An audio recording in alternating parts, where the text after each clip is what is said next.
안녕하세요. 현직교사 간절히 원남입니다. 오늘은 약대 합격 전략에 대해서 알아보도록 하겠습니다.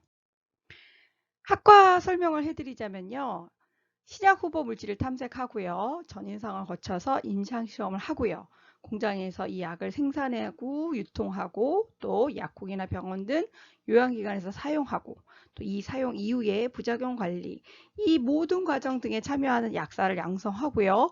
의약품 및 의료기기를 통한 인류의 건강 증진을 연구하는 학문입니다. 제약학과와 한약학과가 유사한 학과가 있습니다. 강의 목록에는요. 수학, 화학, 생물학, 물리학, 약학개론, 물리학학, 약화학, 약품 분석학, 해부학, 약학 컴퓨터 개론, 생리학, 생명약학, 약품 시험법, 법약학, 약물학, 약물치료학, 병원약국학, 약학 실습, 생약학, 약품 합성학, 예방약학, 병태생리학, 약제학, 의학화학, 약사법규, 조제학, 약물전달학 등을 배웁니다. 진로로는요, 대부분 약사로 나가기도 하지만 제약회사에 들어가거나 연구원으로 남거나 병원의 약사로 들어가는 길들이 있습니다. 강의 목록을 보면요, 대부분 약대를 준비하면서 생명이나 화학 파트로 많이 집중을 하는데요. 수학이나 물리 파트에서 또는 컴퓨터 쪽 관련해서도 강의를 들어야 하기 때문에 이러한 강의 목록에 필요한 기본 지식들을 준비하고 오면 좋을 것 같습니다. 개설대학으로는요. 서울권에는 가톨릭대, 경희대, 덕성여대, 동덕여대, 삼육대, 서울대, 성균관대, 숙명여대, 연세대, 이화여대, 중앙대가 있습니다. 수도권에는요. 고려대, 가천대, 당국대, 아주대, 차의과대학, 한양대, 연세대, 네, 원주에 있는 연세대를 얘기하는 거죠. 자, 지방에는요, 강원대, 경북대부터 지방공립대, 그리고 또 지방사립대 등이 포함되고 있습니다. 올해 약대를 선발하는 대학들이 많기 때문에요. 정말 이과에는 정말 좋은 기회고요. 주로 의치한 수를 준비하던 친구들이 약대를 같이 쓰려고 하는데 이 약학에서 연구하는 학문이 의학하고는 조금 결이 다르기 때문에 의대를 준비하다가 전혀 약학 관련 활동이 없는데도 내신이나 수능 최저 때문에 지원을 한다면 조금 고민을 해보셔야 할 것 같습니다. 물론 올해 약대가 수능 최저가 거의 대부분 세기 때문에 수능 최저가 합격의 키가 될 것은 맞습니다. 하지만 의대를 준비했던 생기부를 가지고 약대를 하나 두 개 정도 보험을 든다면 어떻게 보면 보험이 아닐 수 있기 때문에 신중하게 학과에 대한 설명이나 인재상을 살펴보셔야 합니다. 관련 도서로는요. 약사가 말하는 약사, 세계사를 바꾼 10가지 약, 신약 오디세이, 새로운 약은 어떻게 창조되나, MT약학, 사례 중심의 약학 윤리, 마틴의 물리약학, 약학 수학, 약학 연력학 이런 책들이 있습니다. 제목에 약이 들어가고 또 본인이 특별히 더 관심 있는 분야의 어떠한 제목이나 주제가 드러나면 좋을 것 같습니다. 합격 전략에 대해서 알아보겠습니다. 학업 역량에서는요. 화학, 생명, 물리학의 역량과 관심이 높아야 하고요. 성적은 물론 세특 내용이 연결되어서 우수성을 드러내야 합니다. 또 실험과 실습을 기본으로 해야 되고요. 약품에 대한 정보와 지식에 해박하고 또 약사라는 직업이 꼼꼼함과 침착성이 있어야 되기 때문에 이러한 인성적인 부분이 생기부에 강조되면 좋을 것 같습니다. 학교 활동에서는요. 동아리에서 화학 생명 관련 실험을 하면 좋고요. 약의 원리라던가 기전을 연구하면 좋을 것 같습니다. 또 실험실 기자재 도우미를 하면 학교에서 이런 도우미를 선발을 하거든요. 하는 학교에서는 이런 도우미를 하면서 과학실에서 이루어지는 다양한 실험이라던가 활동을 또 본인이 옆에서 간접적으로 경험하는 것도 좋을 것 같습니다. 그리고요, 우리 학교 보건실 사용약품을 연구하고 이것을 보고서로 또 발표하는 것도 좋을 것 같습니다. 하루에 학생들이 보건실을 사용하는 그 횟수가 제가 이제 학교에서 보면 보통 하루에 많게는 700명, 적게는 뭐 한 2, 300명이 된다고 하더라고요. 그래서 이때 학생들이 과연 모든 학생이 약을 처방받는 거, 그러니까 약을 먹는 건지 아니면 보건실에서 쉬는 건지 그러한 어떠한 보건실에서 어떠한 약을 또 어떨 때 처방받고 또 학생들이 그 이후에 이것이 또 낫는 건지 아니면 그 다음날 또 다시 아파서 보건실을 어, 입시를 하는지, 그러니까 여러 가지 것들을 주제를 가지고 보건실 사용약품을 연구하면 좋을 것 같습니다. 또 학술제나 동아리 발표회에서 약 체험을 해보고요. 약물 부작용을 학생들한테 또 홍보하고 청소년 건강 보조제 관련 부스를 운영하는 것도 좋을 것 같습니다. 과학 탐구 활동에서요. 생물체의 천연 식물이나 약품을 활용한 성장 변화를 관찰하면 좋을 것 같습니다. 이것은 장기 프로젝트로 연구하면 좋은데요. 보통 우리가 비타민이라던가 아연이라던가 건강보조제가 천연 바이러스에 어떤 효과가 있다던가 아니면 코로나를 예방할 수 있다던가 그런 기사들이 많아요. 그래서 실질적으로 이것이 생명체에 정말 도움이 되는지 직접 사람이 먹어도 되고요. 아니면 쥐나 아니면 지렁이나 아니면 식물 이런 것들을 활용을 해서 그 생명체에 위해를 가하지 않는 선에서 장기 프로젝트를 관찰로서 하는 것도 좋을 것 같습니다. 또 약 사용 설명서를요. 한자와 영어 버전으로 제작하는 것도 좋은데요.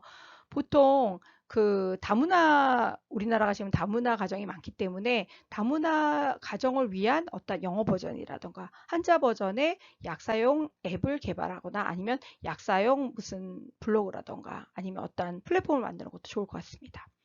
전문의 초청 강연을 통한 약사에 관한 지식을 쌓고요. 또 소감문을 제출하면서 자신의 관심 분야를 어플하고요. 단순히 소감문에서 그치는 것이 아니라 특별히 그 강연에서 관심이 있었던 아니면 호기심이 들었던 어떤 주제를 가지고 하나의 단계를 더 나아가서 그 부분을 연구하고 또 그것을 담임 선생님한테 어필하면서 생기부에 기록이 되게 하면 좋을 것 같습니다. 성적은요, 당연히 최상위권의 내신과 또 높은 최저 충족권을 맞춰야 하기 때문에 수능, 모의고사 성적이 꾸준히 나오고요.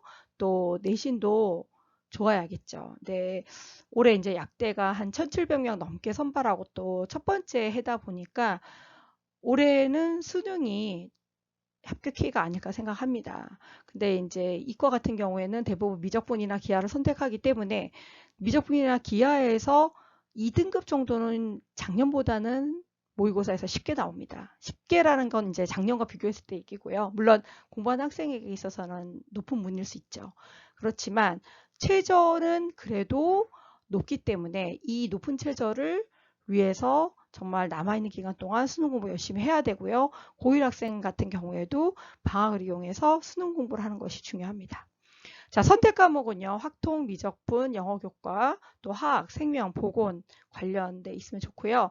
또 물리는 대부분 또 선택 안 한 학생들이 있지만 기본적으로 예전에는 과학 같은 경우 4과목을 다 하거나 최소한 3과목을 한 학생들이 대학을 거의 다 갔기 때문에 그때 학생들의 기준에 눈높이가 맞춰 있는 그 입사관이나 교수님들 눈높이를 맞추려면 최소한 3과목의 과학은 그래도 역량 있는 과목들 화학, 생명, 물리는 하고 가야 된다고 생각하시면 좋을 것 같습니다.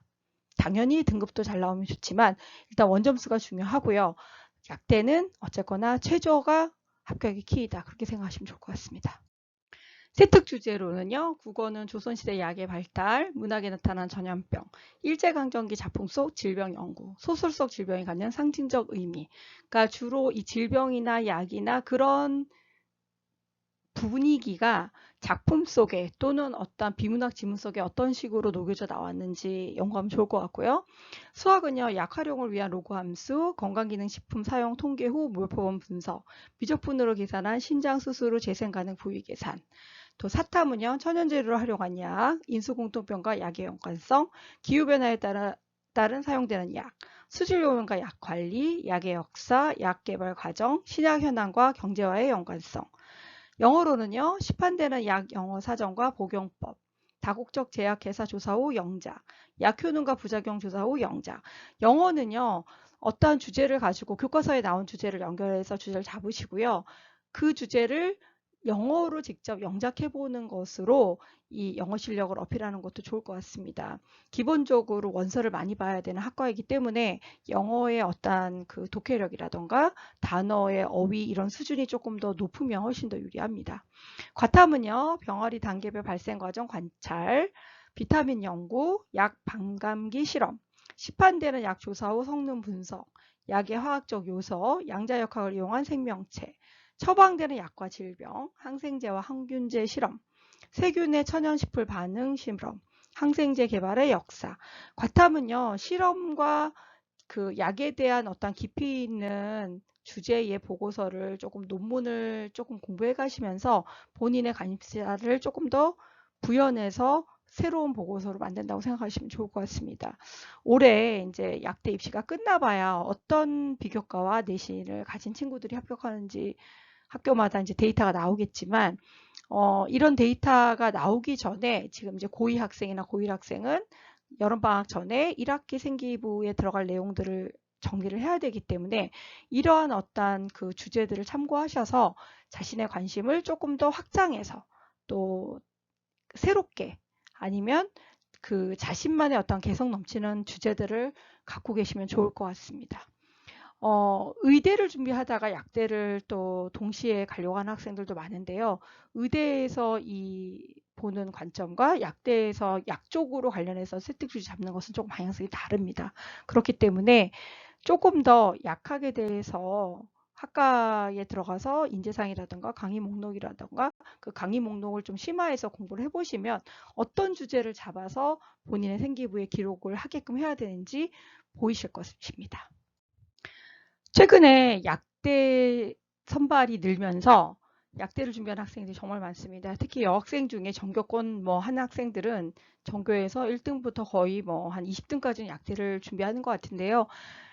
기본적으로 수능 준비가 잘 되어 있어야 되고요. 그리고 내신도 주요 과목 전체적으로도 좋아야 되지만 과학, 수학 성적이 좋아야 합니다. 사실 의대보다는 제가 볼 때는 수학적인 어떤 역량이 조금 그래도 낮아도 전체적으로 꼼꼼하고 성실하다면 약대를 합격할 수 있는 생기부가 되지 않을까 싶습니다. 자, 구독과 좋아요 부탁드립니다. 다음에 또 좋은 아이템으로 돌아올게요. 감사합니다.